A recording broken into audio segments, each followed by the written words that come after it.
The series opens with the legacy of 3 generations of the Randa family who spend their lives chasing the monsters.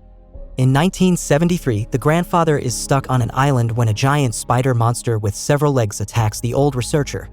He has nothing but lifelong work on these monsters in a plastic bag, which is needed to reach their place, Monarch. It is a secret agency working on these monsters, and the grandfather spent his entire life working for them.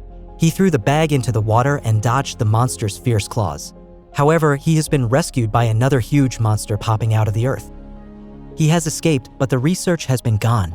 Several years later, the bag was recovered by a fisherman from the Sea of Japan. The scene changes to 2015 when Kate, the granddaughter of the Randa family, visits Tokyo to find out about her father's secret apartment. She has survived Godzilla's most furious attacks, but the flashbacks are still haunting her because she couldn't rescue a bus of innocent children. Also, she lost her father somewhere after the attack. Hence, she finds the apartment is currently used by a family. She finds her father's pictures on the wall and freaks out to see that his father cheated on them and that he has a family here as well. She meets her stepbrother and her father's second wife, which is a real shock for her. However, she refuses to tell them about the last meeting with her father and leaves the place in tears. The story also revolves somewhere in Kazakhstan, 1959, where Kate's grandmother started all this with the discovery of a huge monster. They followed the magnetic waves in a ruined city where they got the secrets of this universe. She was with a scientist and an officer on the project. They get the waves of the monster, but the mystery of the 7 years that brought them up here together in this monstrous project is still unsaid. In 2015, a few minutes later, Kate left the place. A warning alarm of Godzilla's attack hits the place, and Kentaro, his brother, takes her to a safety station.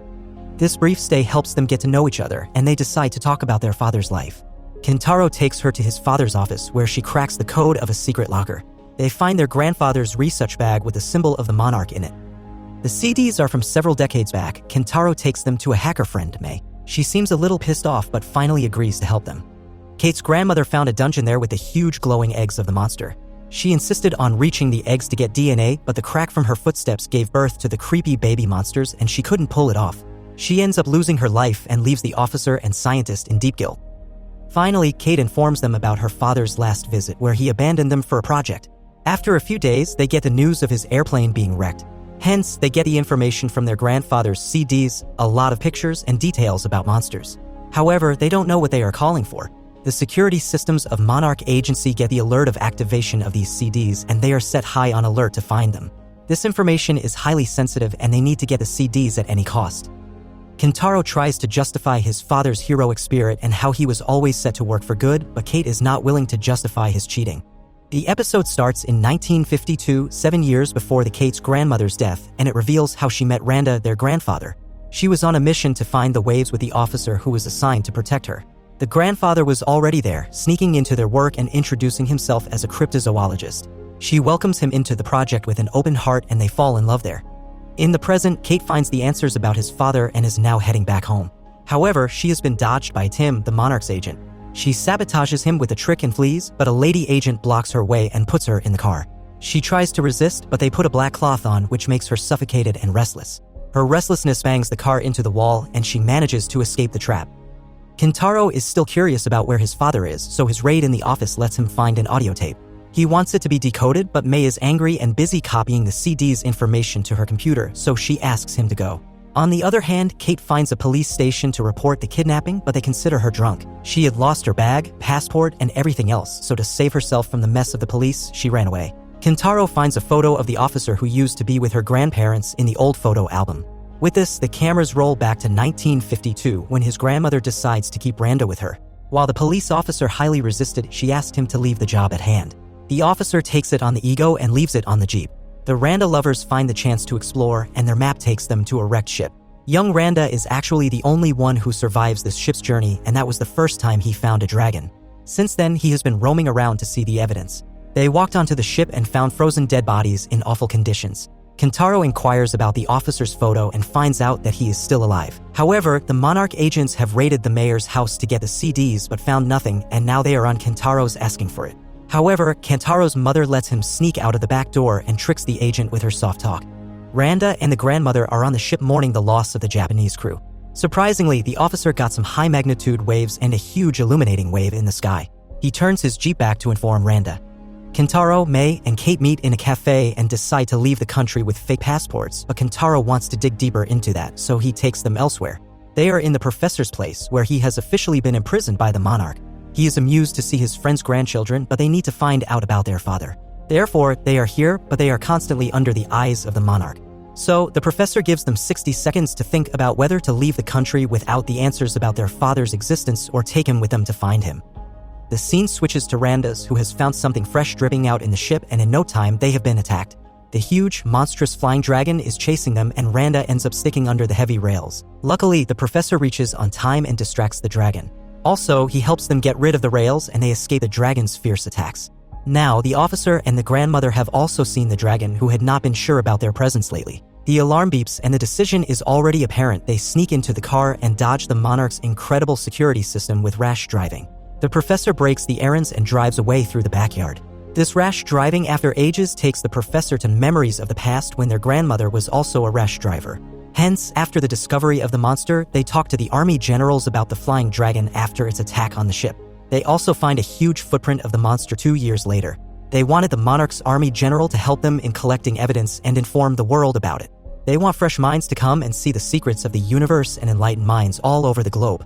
This army belongs to a monarch and they agree to pay them for research purposes. However, young Randa wants to keep some actual facts hidden from the monarch, but the officer can't betray his army. However, the grandmother compels him to help them keep some secrets and do wonders with research. So he agrees. At present, Kate and others are moving to Korea because they don't have passports. However, the professor informs them that their father is also working for the monarch, as this is their family business. But it is more like a family curse for Kate because it takes her father away. She has been consoled. Hence, they are moving somewhere safe, so they need to get rid of these CDs because Monarch is everywhere and they'll find them eventually. Also, they have copies on May's laptop, so they discard their father's work in the water. The professor's old friend helps them escape Korea's security officers and takes them away. Monarch's boss has come to meet the agents because they have lost Randa's kids and the prestigious research work as well. In contrast, the kids are moving to Alaska in a vintage airplane. Going back to 1954, when Randas and Monarchs were waiting for the appearance of the monster, it broke down all the reading radars with such a high magnitude and washed out of the water. It's huge and terrific, so they get its pictures, but unfortunately they kill the monster with a huge uranium explosion. The grandmother highly resists and tries to stop the attack. The Monarchs never listen to. The grandmother is in despair to see her efforts going to waste. The Monarchs killed the monster because it was a threat to the global security. Hence, they give a blank check to Randas and the officer to search for other such monsters or anything about them that makes them happy. However, they decide to hide secrets from the monarch but not from each other, and now they have trust and friendship between them.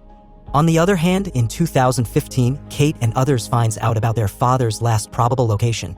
They have headed the airplane to Burroughs, Alaska because his plane crashed there, according to the news. Kate has been encouraged to forgive her father because the betrayal is less painful than finding him dead. Suddenly, a storm hits their place and the officer takes hold of the landing. He is a rash driver, but he takes the courage to dodge a huge cliff with a sharp turn. Luckily, they are saved even after that harsh, bumpy ride. Hence, they find some pieces of a plane and a dead body. However, they are super relieved to see that it's not their father's. In addition, they also find a tent with some instruments and pencil waste. Also, recognizable handwriting on a map. Kate remembers that her father used to sharpen the pencil a lot, so there's a chance that he might be here. However, the professor's friend finds the scratch of a mighty monster on the plane and senses the danger. He asks them to rush to the plane to escape, but the monster smashes the plane from different places. It's one monstrous breath that freezes everything, and they have lost the plane and the professor's friend in this. However, the monster is unstoppable and it is rushing out to them. The high-magnitude signals have also been traced somewhere in the Buddha, and the agent informs the monarch about it. Anyhow, getting back to Randas, they can't fight the monster alone. So, they try to find a place to hide, hence find a cave. But the monster's foot approaches and rips out the cave. May's leg gets hurt by thrashing into the freezing water, but she can't even scream because it can lure the monster. The monster's gone, and now they have to find a safe place before it's night. Kandora recalls his past from 1 year back when he was at his first art show. He is an incredible artist, and he met May on the night of that show. They fell in love with each other, and May loved his work. He was proud of his work, but he wanted his father to see and admire him. Hence, coming back to the freezing temperature, he believes that he has seen 2 globes while landing. However, no one else does, so he decides to find them, and Kate chases a shiny luminous light coming out of the earth at a distance with others. The Monarch's team wants to read the radioactive waves from Buddha, but the agent warns them about the upcoming danger because she thinks that the same radiation was felt before G-Day. Kentaro is shivering in pain and he is freezing cold. Eventually, he loses his balance and insight. He faints on the snow. Kate and the others are back again in the same place where they started. May is losing consciousness. The professor believes that this place can be haunting and make you feel strange. People see and hear things that are maybe not real, and the same is happening to them. Hence, Kantora and May remember the day when they spent quality time with each other and admired the bright, shiny sky together, while they both are freezing to death. Luckily, Kate manages to take May to the tent, and they burn Kate's father's stuff to spark a fire. May is getting better, but not much, so she spells her sister's name and number to Kate. In case anything happens to her, Kate does not let her die. Suddenly, they find a tremor on the ground like a huge earthquake, and the extremely big monster takes its tentacles to the fire. It seems that these monsters feed on fire and expel high radioactive radiation. May is having visions of dead bodies, and Kentaro sees his father. He tries to chase him with staggering steps, but he loses him in the vision of an art gallery. He steps in, and his father congratulates him on his success, but it gets all blurry in moments. Hence, he finds a machine there. On the other hand, the professor finds oil and tries to burn his friend's body for heat, but the monsters disrupt and attack them. Luckily, they find a chopper coming their way and move there. The professor is stuck with the monster, but he gets rid of it by creating a huge explosion. May escape his freezing breath from the laptop, and finally they get out of the place. However, Kantora is back with some hope because he finds the machine he used to love when his father was around. Also, he finds the pencil waste there, which means their father is alive and somewhere around. Hence, they reach the place, but monarchs are there to welcome them. They put them in different jails and ask about the CDs, but they don't say anything. Also, May's laptop has been ruined, but they asked for a backup. They try to compel them for help, but May warned them about a huge monster coming their way. They refuse to know the presence of any monster until they find some true pieces of evidence. Hence, Tim freaks out to see that they have imprisoned the Randa's kids, which means they are disrespecting their organization. They are the legacy of monarchs, and they should be trained to work for them. They set them free with new passports and flying arrangements. But the professor is still in their custody and considers them nothing in front of how Randa's kids have survived the whole situation. He doesn't respect monarchs for using people for their own good. Anyhow, the boss wants to know their purpose in Alaska, but the professor doesn't say a word. He only makes it clear that their father might be alive. However, the team knows that the Randa's kids are not sitting idle until they find their father. They are right, Kate is never leaving the search incomplete. Hence, they get back home and she informs her mother about Kantora. She freaks out to know that her husband is cheating, which she already doubts, and she puts Kate in hell to find out the truth. Kate is furious to know that her mother already had a doubt about her father. This makes her even more rebellious, and she insists on going to her father's office, which is in a red zone area. Her mother takes them to the place by tricking the soldiers, but this place may haunt them. She was at the same place on G-Day when she lost the kids, her girlfriend, and her father. They also have to dodge the soldiers who directly shoot anyone seen around. So they sneak into the wrecked buildings and dumpy hives, which flashes the disturbing memories for Kate. She keeps on moving because she wants to go to the office, but she can't stand the trauma. Kantora tries to calm her down and may help her with breathing. Finally, they find the place after hiding from the forces. They find nothing but a map of constellations, but Kate realizes that this is something else. They take the map related to the ones they find from the CD's data and then mark a few places. Kantora uses a technique from his art lessons and finds out all the continents on which their father was planning to move. They find the island, which is Africa. They finally get to know about their father's work and reach back right on time. Kate's mother takes them home, and they are happy to get something about their father. Kate informs her mother about the father's presence in Alaska. She is surprised to see that her husband is alive even after 20 years of disappearance. Hence, she was thinking of moving on to James, her colleague, and Kate thinks that she deserves the chance.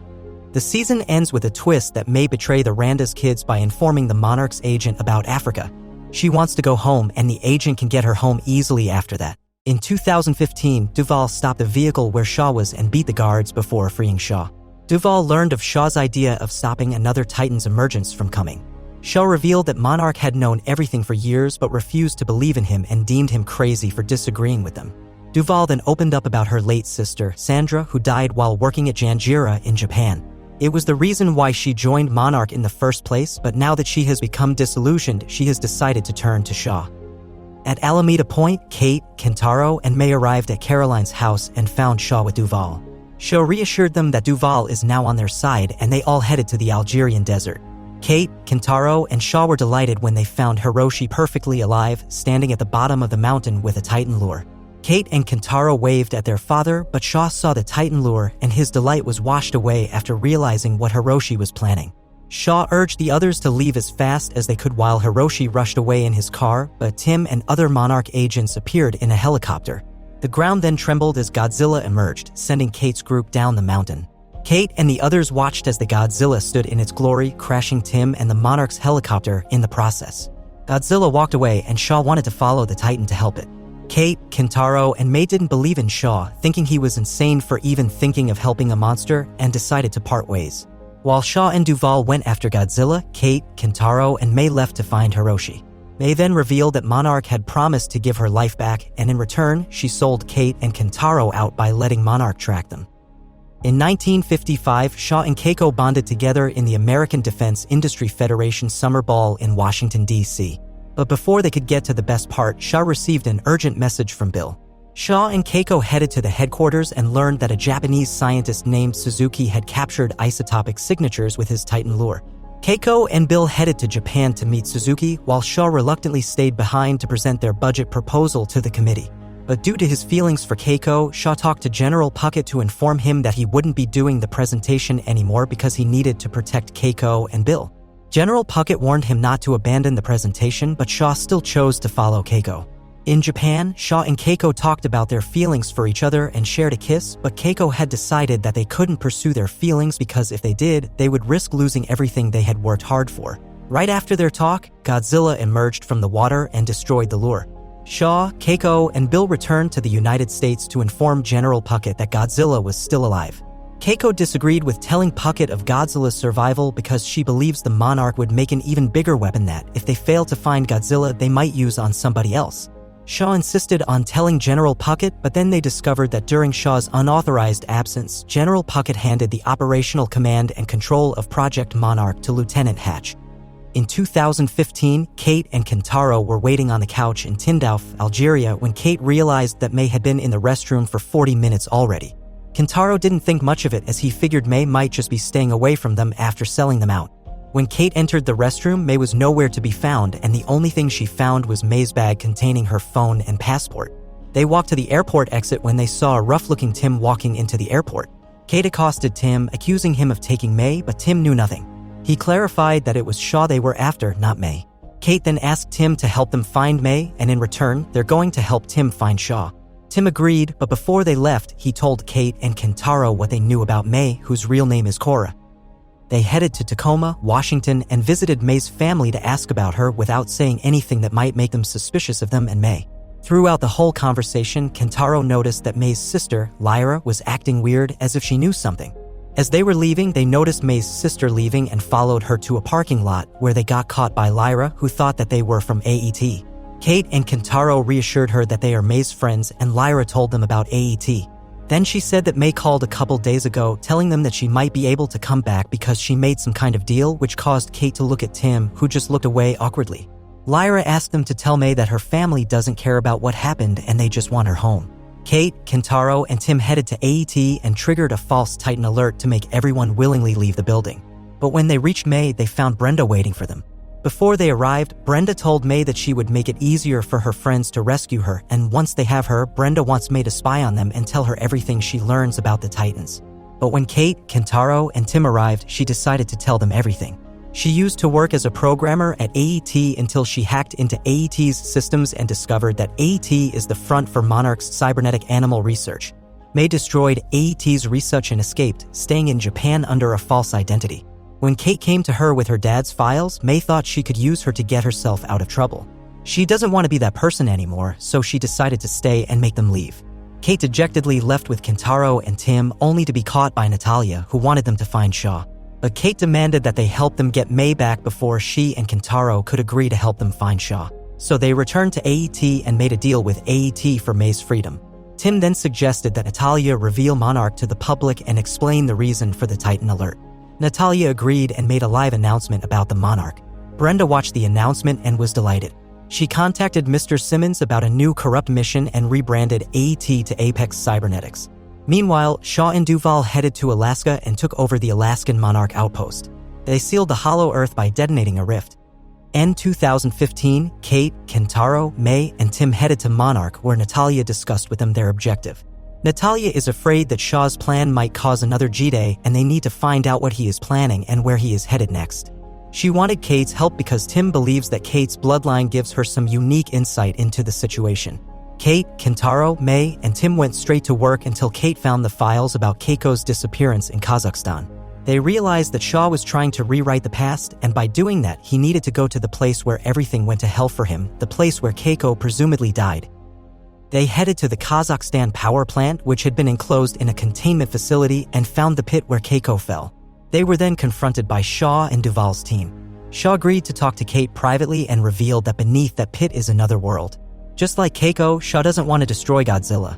Godzilla doesn't want to hurt them, it was just trying to maintain balance by keeping its kind in their world and the humans in theirs. It is why Shaw intends on sealing off their world. Shaw activated the explosive charges he planted and urged Kate to escape. Everyone else did the same when they felt the ground shaking, but May worried about Kate and ran back to get to her, only to fall down the pit. An endoswarmer emerged from the pit and almost got Kate, but the debris falling caused it to fall back into the pit while Kate was grabbed by Shaw, only for the two of them to fall into the pit. Then the charges exploded, causing the whole power plant to fall and seal off the pit.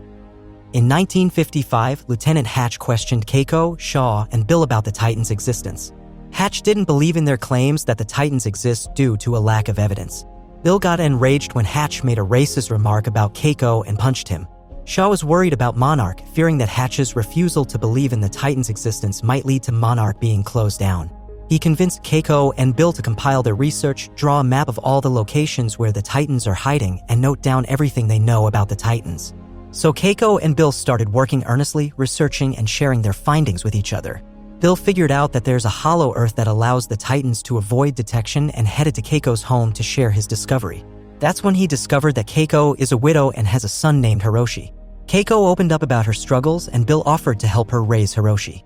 Meanwhile, Shaw informed General Puckett about Godzilla and firmly told General Puckett that all these findings are from Keiko and Bill, hoping that their position as sole authority over Project Monarch's scientific operations will remain unchallenged.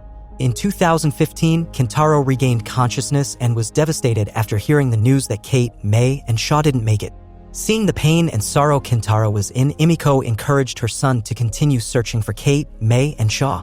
When Hiroshi returned to his office, Kentaro dropped the news of Kate's death to him and blamed his father for Kate's death because if it wasn't for him leaving his families just like that, Kate wouldn't have barged into Kentaro's life and they wouldn't have gone to search for him, which eventually led to her demise.